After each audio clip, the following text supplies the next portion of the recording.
આજે કમલેશભાઈ નથી, કેમ કોઈનો આજે મુખ નથી દેખાઈ રહ્યા? એક વૈષ્ણવ નું પણ થોડું એ હોય ને તો સારું. હું તો હાજર જ છું દેવભાઈ. હજી ખબર નહીં, મારા નેટ નો ઇસ્યુ હશે, ખબર નહીં. તો હવે વાર્તા પ્રસંગ આપણે લઈએ છે 8, 7 સુધી કાર્ય લીધા છે. આજે 8મા વાર્તા પ્રસંગમાં પ્રવેશ કરીએ છીએ. વાર્તાજી એક શ્રી દામોદરદાસ હર્ષાણીજી. તો વાર્તા પ્રસંગ 8 છે. એક સમય ગુસાઈજી बैठे तब दामोदर दास ने कही कि अब महाराज अपनो मार्ग निसंगता को नाही रूप प्रकट करता है और कही जो एक समय श्री महाप्रभु जी पोढ़े हते तब श्री गोवर्धन नाथ जी आप कहे जो जीव को उद्धार करो लीला करता अवलंबन शुद्धि करता उद्दीपन भाव या प्रकार 1.5 श्लोक कहे 100 श्लोक જે સિદ્ધાંત રહસ્યના 1.5 શ્લોક છે કે શ્રાવણ શ્યામલે પક્ષે એકાદશ્યામ મહાનિશી સાક્ષાત ભગવદા પ્રોક્તમ તદરસ ઉચ્યતે બ્રહ્મ સંબંધ કરણાત સર્વેષામ દેહ જીવયો સર્વદોષ નિવૃત્તિ. આટલા 1.5 શ્લોક થાય. यह 1.5 શ્લોક સબ આવ્યો. જેની જોડે વાર્તાજીનું પુસ્તક એમાં સર્વદોષ નિવૃત્તિ શબ્દ નહીં હોય તો એડ કરી દેજો, કારણ કે ત્યાં સુધીની આજ્ઞા ભગવાને એટલે શ્રી ગોવર્ધનનાથજીએ મહાપ્રભુજીને કરી છે. કારણ કે જો એ શબ્દ ન ઉમેરો ને તો શ્લોકનો અર્થ પ્રકટ ન થાય. જેને સંસ્કૃતનો થોડો અભ્યાસ હોય ને એને ખ્યાલ આવે કે સર્વ દોષ નિવૃત્તિ એની સાથે જ લાગેલું છે, એટલે બધા દોષોની નિવૃત્તિ થશે. બ્રહ્મ સંબંધ કરણાત સર્વેષામ દેહ જીવયો સર્વ દોષ નિવૃત્તિ. તો એ આપણે સમજીશું. તો આટલી આજ્ઞા ભગવાને શ્રી મહાપ્રભુજીને કરી. તો यह 1.5 શ્લોક में 100 આવી ગયો. આ 1.5 શ્લોકમાં બધું જ આવી ગયું. 100 અભિપ્રાય કહત હે ભાવ પ્રકાશમાં કે શ્રાવણ મહિના કે પતિ ભગવાન હે. જો સૌથી પહેલા શ્રાવણ શ્યામલે પક્ષે કીધું એટલે શ્રાવણનો મહિનો છે, બરાબર. તો શ્રાવણ મહિના કે પતિ સ્વયં ભગવાન હે. દરેક મહિનાના એક અધિષ્ઠાતા દેવ હોય છે. તો એની અંદર શ્રાવણ મહિનામાં 2 પ્રકાર હોય છે. એક તો મહાદેવજીનો મહિનો મર્યાદામાં માનતા હોય છે, અને આપણે પુષ્ટિ તરીકે તો સ્વયં ભગવાનનો, કારણ કે શ્રાવણની જે સમયમાં ભગવાનનું પ્રાગટ્ય છે એટલે શ્રાવણ કે પતિ સ્વયં ભગવાન હે. उसमें भी शुक्ल पक्ष, जो शुक्ल पक्ष सो उजियारो पक्ष भक्त जनन को है. तिनमें भी एकादशी को दिन प्रभु को है. એકાદશી ને કોઈને ખબર ના હોય તો કહું, આજે પણ જુઓ એકાદશી છે. જુઓ એ જ દિવસે આજે આ પ્રસંગ આવ્યો, યોગાનુયોગ. એકાદશીને આપણે ત્યાં હરિ દિવસ કહેવામાં આવે છે, હરિદિન.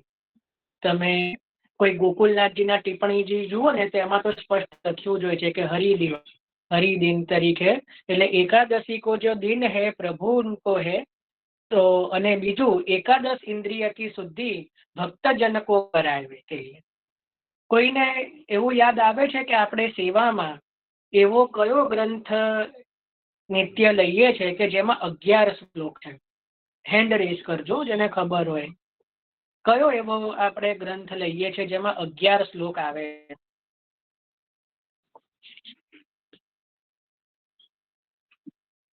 ઉષાબેન? કૃષ્ણાશ્રય. બહુ સુંદર. આપણે નિત્ય ભારતીબેન નો પણ એક જવાબ છે ને કે કોઈ બીજો છે? એ જ છે. બરાબર. તો તમારા બંને બહેનો નથી ને, કારણ કે બધામાં જવાબ હોય જ છે. તમારા બંનેનું સારું અધ્યયન છે, એક ઉષાબેન ને એક ભારતીબેન. તો આપણે ત્યાં જે છે કૃષ્ણાશ્રયનો જે ગ્રંથ છે એમાં પણ 11 શ્લોક છે. એની ઉપરની પણ જે ટીકા છે એમાં શ્રી હરિરાયજી એ જ વસ્તુ બતાવી રહ્યા છે કે ભાઈ એકાદશ ઇન્દ્રિયન કી શુદ્ધિ જે છે આપણે એ નિત્ય એ કરવા માટે જે છે કૃષ્ણાશ્રય ગ્રંથ શ્રી મહાપ્રભુજીએ પ્રગટ કર્યો છે. તો એકાદશ ઇન્દ્રિય કી શુદ્ધિ ભક્તન કો કરાવે કે લીએ 11 છે. આપણે જે 11 કરીએ, આપણે 11 નું વ્રત શ્રી મહાપ્રભુજીએ જે કીધું છે કે વિષ્ણુ પર્વ એટલે હરિ પર્વ, કે જે રીતે 5 જે છે આપણે ત્યાં કે 4 જયંતીઓ, જે જન્માષ્ટમી, રામનવમી, વામન અને નૃસિંહ, તો જે 4 જયંતીઓ વિષ્ણુ પંચક જે કીધું છે, તો એ 4 જયંતીઓ અને 11. હવે જુઓ, ઘણા આ વસ્તુ સમજો, 24 11 ને એક વ્રત મહાપ્રભુજી માની રહ્યા છે, 24 વ્રત નથી માની રહ્યા, કારણ કે વિષ્ણુ પંચક જ કહી રહ્યા છે, એટલે 5 વસ્તુ, એટલે 4 જયંતી આવી ગઈ અને આખા વર્ષની 11 કરીએ એને મહાપ્રભુજી એક વ્રત માની રહ્યા છે.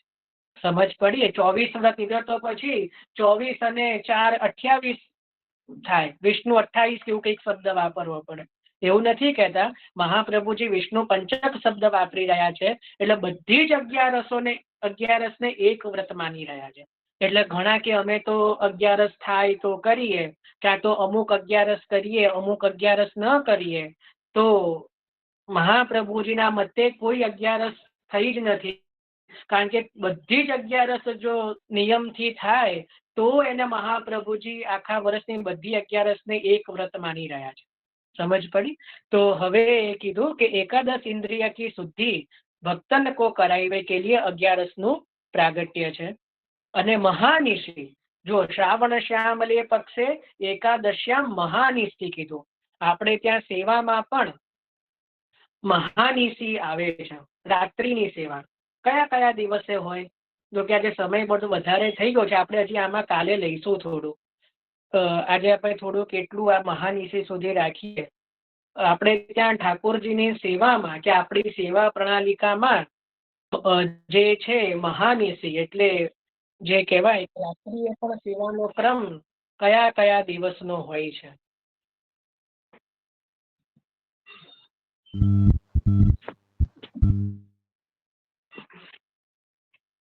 ઓહો, બધા સેવાની વાત આવે એટલે ઘણા બધા વૈષ્ણવો હવે ભાગ લેતા થયા છે, આનંદની વાત છે.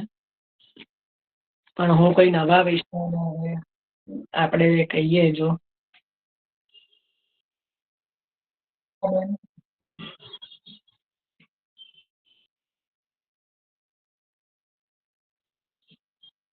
ઈલાબેન.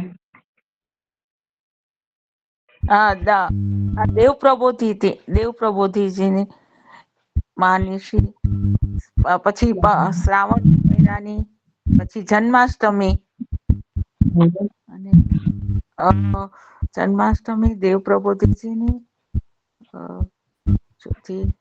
સોરી ઓકે છે ને દેવ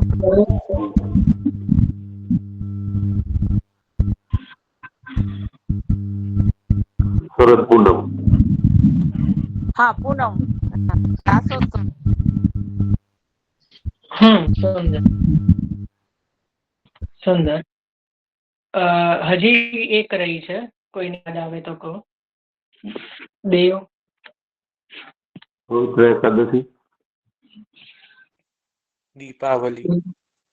બહુ સુંદર. આજ કુહુ કી રાત માધો દીપ માલિકા. તો જો 4 એવી મહાનિશી જે છે કે આપણે ત્યાં સેવામાં પણ એનું વિશેષ રીતે વિસ્તાર છે. સૌથી પહેલા તો જન્માષ્ટમીની પણ મધ્યરાત્રિએ સેવાનો ક્રમ, જેને ત્યાં અષ્ટાયામ સેવાનો ક્રમ હોય તો એને ત્યાં પણ રાત્રિનો ક્રમ કરી શકે છે. આજે તો બહુ મોટી ભ્રાંતિ છે, ખબર નહીં ક્યાંથી આવી છે અને કોણે ફેલાઈ છે કે વૈષ્ણવોના ઘરે મધ્યરાત્રિનો ક્રમ ન થઈ શકે. બહુ ખોટી વાત છે. સ્પષ્ટ પ્રમાણો મળે છે કે વૈષ્ણવોના ઘરે પણ મધ્યરાત્રિનો ક્રમ થાય. તો જન્માષ્ટમી જ છે એની, મને તો ખબર જ નથી પડતી કે મન માને કઈ રીતે કે જો આપણે રાત્રે પ્રભુની સેવા, જો પ્રભુ બિરાજતા હોય અને આપણે પ્રભુની સેવામાં ના જઈએ તો મન કેવી રીતે માની જાય છે? મને તો સમજ જ નથી પડતી. આપણું મન થોડું કચવાવું જોઈએ કે ભાઈ પ્રભુના પ્રાગટ્યનો સમય છે. અને કેવો સમય છે? અધ્યાય 3 લઈશું ને ત્યારે તો આપણા 3 દિવસ તો પ્રાગટ્યનો સમય સમજતામાં જશે. 8 8.5 શ્લોકોથી જે સુખદેવજી વર્ણન કરે છે એની અંદર મહાપ્રભુજીએ તો એટલું પૂર વહાયું છે કે મને તો ડર લાગે છે કે કઈ રીતે એ સમજીશું. એમ તો આગળ પ્રભુ જ કરાવશે, પણ એવો સમય જયારે આપણને ખબર હોય કે પ્રભુના પ્રાગટ્યનો સમય છે, તો એક તો જન્માષ્ટમીના મધ્યરાત્રિએ, એ જરૂર છે કે જે ત્યાં સખડી ભોગનો ક્રમ ન હોય ઉત્સવોમાં કે આગળ નંદ મહોત્સવમાં, તો પછી પ્રભુને શ્રમ ના કરાવવું જોઈએ. પણ જેને ત્યાં અષ્ટાયમ સેવાનો ક્રમ હોય, જે સાંજે સેવા પહોંચી જ રહ્યા છે, તો એને પછી ઉત્થાપનનો ક્રમ એ રીતે રાત્રે 8 વાગે એ રીતે કરાવવો જોઈએ કે પહોંચતા પછી જાગરણ આદિ ક્રમ પછી 12 વાગે જન્મની ભાવના પ્રભુને કરાઈ શકે. હવે પ્રભુને જન્મ કર્યા પછી કોઈને એવો ડર હોય કે મહાભોગ ધરવાનો, કદાચ એ ડરથી ના કરતા હોય તો એનું પણ સમાધાન છે. જો કદાચ ક્યારે એવું આવે તો મને કે હું તમને એનું પણ સમાધાન આપીશ. બરાબર. એટલે એથી જો કોઈ સેવા કરતું હોય તો એવું કરવાની જરૂર નથી.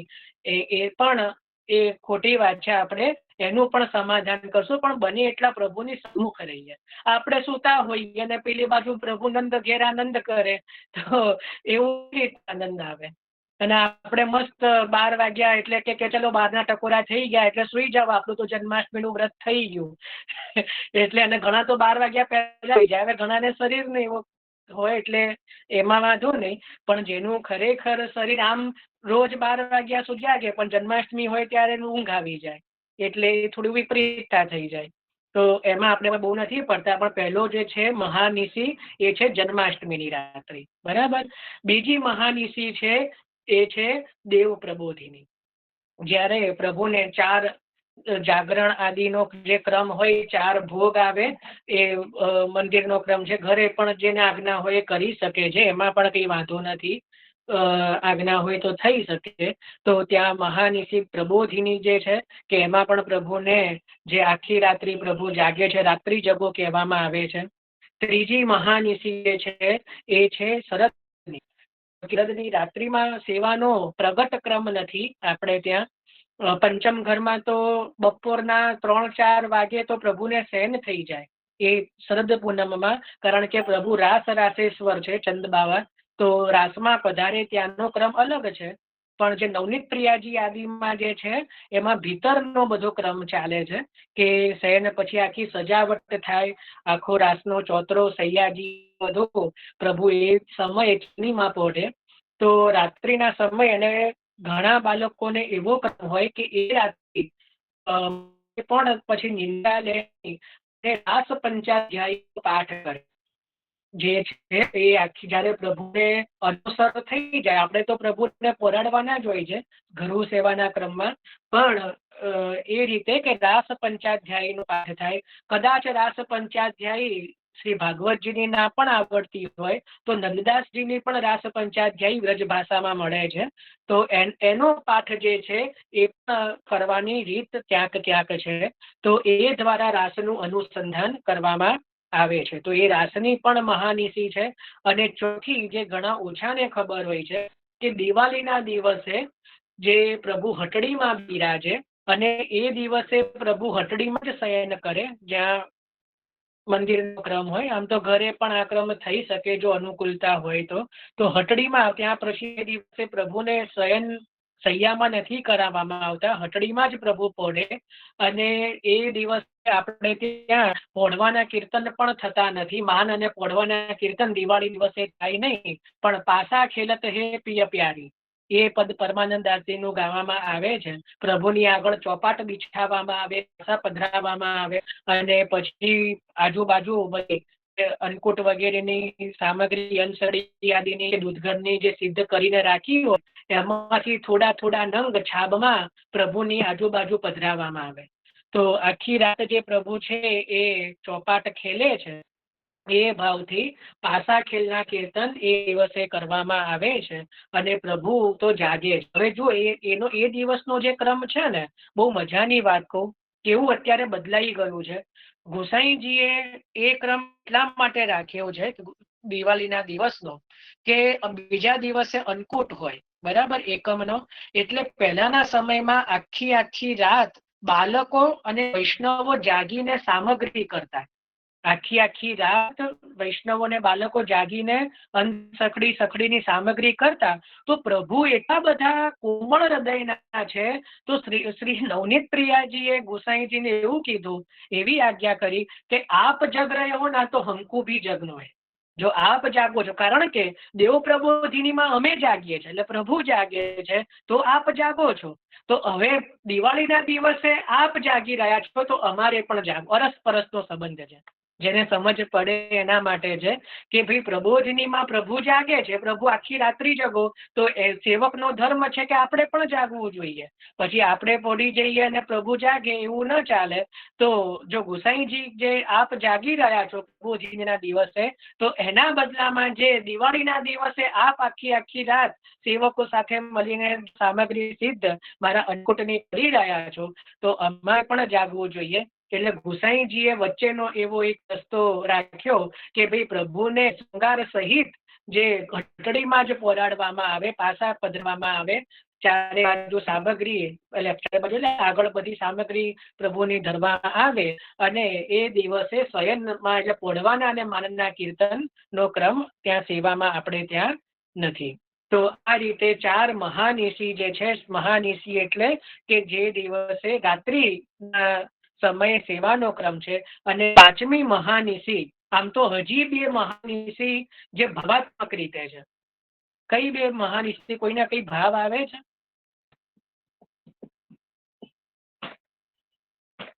ચાર તો આપણે સેવાની મહાનિશી જોઈ, એ સિવાય પણ બીજી 2 મહાનિશી જે આપણે ભાવાત્મક માનીએ છીએ. પવિત્ર એકાદશી. પવિત્ર એકાદશી. અને બીજું?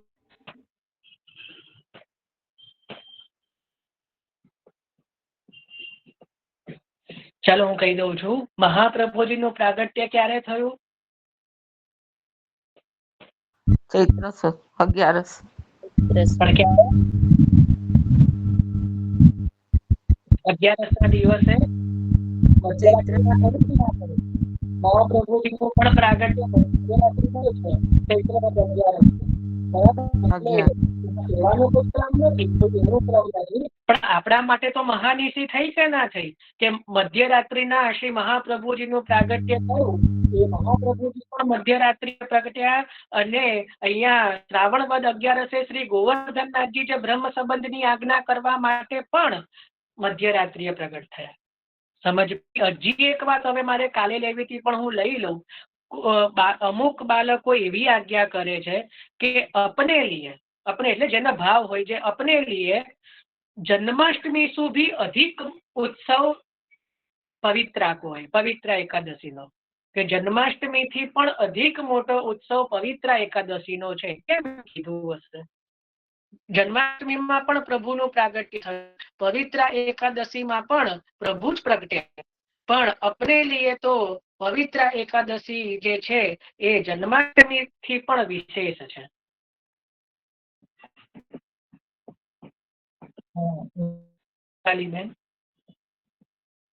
હા, એવો ભાવ હોઈ શકે કે જન્માષ્ટમી તો પ્રભુ આખા જગત માટે પ્રગટ્યા, પણ પવિત્ર એકાદશી એ પ્રભુ ખાલી દૈવી જીવોના ઉદ્ધાર માટે અર્થે પ્રાગટ્ય. બહુ સુંદર, એ જ ભાવ છે. ખાલીની જગ્યાએ કેવલ શબ્દ વાપરવો જોઈએ કે જગત આખું, જન્માષ્ટમી તો આખા જગત માટે પ્રગટ થયા, અને શ્રાવણ જે શુક્લ એકાદશી પવિત્રના દિવસે કેવલ અને કેવલ દૈવી જીવો માટે પ્રાગટ્ય છે, આપણા માટે પ્રગટ્ય. એવો આપણે હૃદય ઉપર ભાવ, જો આપણે પોતાને દૈવી માનીએ તો કેવલ અને કેવલ પ્રભુ અમારે માટે પ્રગટ્યા. અને બ્રહ્મ સંબંધનો જે ઉત્સવ છે એ કેવલ અને કેવલ પુષ્ટિ માર્ગીઓ માટે છે. બાકી તમને એક મજાની વાત કહું, પવિત્રા ધરવા, પવિત્રાનું હું તમને ના ભૂલતો તો ભવિષ્ય પુરાણમાં વર્ણન આવે છે. પવિત્રા બધા જ દેવી દેવતાઓને એ તિથિમાં ધરવામાં આવે છે. એનું આખું વર્ણન છે, મેં કાઢેલું છે. તો કઈ પવિત્રા એક કેવલ પુષ્ટિ માર્ગીય ક્રમ નથી, કે પહેલા એવું નહોતું કે કેવલ કઈ શ્રીનાથજીને જ ધરવા, મહાદેવજીને પણ પવિત્રા ધરવાનો નિયમ છે, એનો પણ એની પણ તિથિ બતાવી છે, દેવીને પણ બતાવી છે, ગણેશજીનો આદિ બધાનો બતાવ્યું છે. એમાં જે વિષ્ણુ તિથિ છે, જે મતલબ પુરુષોત્તમને ધરવા જોઈએ, એ 12નો ક્રમ બતાવ્યો છે. એ જે પુરાણની અંદર કે દ્વાદશીના દિવસે જે હરિપૂજન કરતા હોય, જે ભગવાનને, જે મતલબ વિષ્ણુ જે વૈષ્ણવ હોય, એને દ્વાદશીના દિવસે ભગવાનને પવિત્ર અર્પણ કરવા જોઈએ, એવું શાસ્ત્રનું વચન છે. આ કદાચ ભવિષ્ય પુરાણમાં જ છે. એટલે મહાપ્રભુજીએ પણ જે પવિત્ર સિદ્ધ કરેલું એ દ્વાદશના દિવસે બારસના દિવસે ધરવા માટે કરેલું, પણ જ્યારે સાક્ષાત શ્રી ગોવર્ધન ધરણ એકાદશીની મધ્યરાત્રિએ પ્રગટ થયા તો પછી થોડું કઈ બારસ સુધી રાહ જોવાય. એટલે પછી શ્રી મહાપ્રભુજીએ એ જ સમયે શ્રી ગોવર્ધન ધનને જે છે એ સમયે જ પવિત્રા ધર્યા અને મિશ્રીનો ભોગ ધર્યો. સમજ પડી? બાકી એની પહેલા તો દ્વાદશીના દિવસે જ પવિત્રા ધરવાનો નિયમ હતો, અને એટલા જ માટે આપણે ત્યાં દ્વાદશીના ક્રમને બંધ કરવા ન આવ્યો. આપણે ત્યાં પવિત્રા એકાદશી અને પવિત્રા દ્વાદશી બંને દિવસે પ્રભુને પવિત્રા ધરાય છે. ઘણાને ક્રમ એવું ખબર ના હોય, ઘણાને એવું કે બારસે કેવલ બાલકને જ ધરાય. એવું નથી હોતું. આપણે ત્યાં ધારો કે આપણે 4 પવિત્રા નવા લીધા હોય તો 2 પવિત્રા 11 ધરવા જોઈએ અને 2 પવિત્રા નવા 12 ધરવા જોઈએ. આ રીતનું સામાન્યતઃ ક્રમ હોય છે. સામાન્ય સૂક્ષ્મ ક્રમ બતાવી રહ્યો છું. પછી ઘણા કે કેમ સિંહાસન પર નહીં ધરવાના, પાઠ પર નહીં, એવા પ્રશ્નો નહીં કરવાના. હું જેને સૂક્ષ્મતાથી સેવાનો ક્રમ લેતા હોય એના માટે કહી રહ્યો છું કે ચલો 4 જ પવિત્રા નવા લાયા છીએ તો પણ આપણે એક બે પવિત્રા બારસના માટે પણ રાખવા જોઈએ કે બારસે પણ નવા પવિત્રા પ્રભુને સેવા પ્રણાલિકામાં પણ અંગીકાર કરવામાં આવે છે. એ ક્રમ બંધ નથી કર્યો, કારણ કે એ વૈદિક ક્રમ છે. અને 11નો ક્રમ તો એટલા માટે છે કે સાક્ષાત શ્રી ગોવર્ધન ધરણ આપણા માટે જયારે પ્રગટ થઈને બ્રહ્મ સંબંધની આજ્ઞા આપવા માટે પ્રગટ થયા છે તો એનાથી તો મોટો ઉત્સવ શું હોય. તો એટલા જ માટે ત્યાં મુકુટ આદિનો શૃંગાર ક્યાં તો મુકુટ ધરવામાં આવે, ક્યાં તો કુલે ધરવામાં આવે. આ 2 જ શૃંગાર મોટે ભાગે 7 ઘરમાં થાય છે. કોઈ ઘરમાં મુકુટનો શૃંગાર આવે છે, કોઈ ઘરમાં કુલે જોડાવે છે. તો આ રીતે હવે ચલો આપણે વિરામ કરીએ. આજે થોડું વધારે થઈ ગયું તો આપણે આને થોડું વિસ્તારમાં આ પ્રસંગ હજી કાલે પણ લઈશું.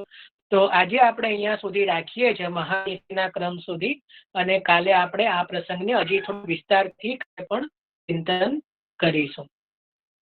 બરાબર? ચલો તો આજે અહીંયા આપણે વિરામ રાખીએ. આશ્રયનું પદ લઈ લઈએ.